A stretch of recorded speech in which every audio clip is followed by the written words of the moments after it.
அனைவருக்கும் ஆனந்தமான இறைவணக்கம். ஆனந்தம் மலரட்டும், ஆனந்த ஒளி பரவட்டும். ஆன்மீக சிவசொந்தங்களே, 19/6/2024 வளர்பிறை பிரதோஷம்.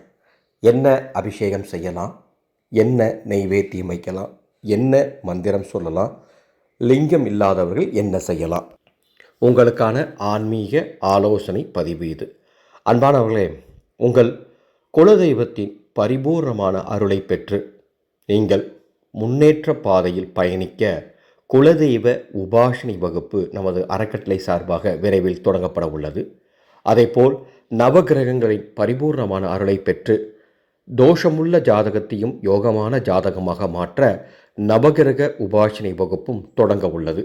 இந்த 2 வகுப்புகளும் வாட்ஸ்அப் மூலமாக நடைபெறும். நீங்கள் வீட்டிலிருந்தபடியே கற்றுக்கொள்ளலாம்.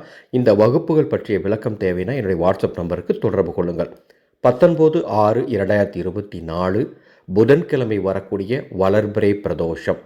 நான் சொல்லும் இந்த அற்புதமான வழிபாட்டை செய்யக்கூடிய அத்துணை பேருக்கும் ஈசன் அருள் பரிபூர்ணமாக கிடைக்கும். உங்கள் வீட்டில் லிங்கம் இருந்தால் அது எந்த லிங்கமாக இருந்தாலும் சரி, ஸ்படிகலிங்கம், ஸ்படிகநந்தி அல்ல வேறு எந்த லிங்கம், சிவன் சிலை அல்லது சிவன் குடும்ப சிலை அல்லது பானலிங்கம், இப்படி எந்த லிங்க ரூபங்கள் சிவரூபங்கள் இருந்தாலும் அதற்கு பன்னீர் அபிஷேகம் செய்வது மிக மிக சிறப்பு வாய்ந்தது. எந்த நேரத்தில் செய்யலாம் அப்படின்னா, பிரதோஷ நேரமான மாலை 4:30 மணியிலிருந்து 6 மணிக்குள்ளே செய்ய முடிஞ்சவங்க செய்யுங்க.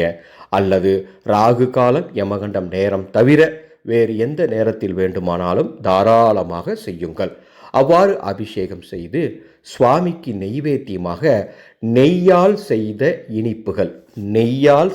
இனிப்புகளை வைத்து தென்னாடுடைய சிவனே போற்றி, எந்நாட்டவர்க்கும் இறைவா போற்றி என்ற இந்த அற்புதமான மந்திர வாசகத்தை 54 முறை சொல்லி வளர்பிறை பிரதோஷ பூஜை மிக சிறப்பாக செய்யுங்கள். சிவனருளால் உங்கள் குடும்பத்திற்கு நல்லது நடக்கும்.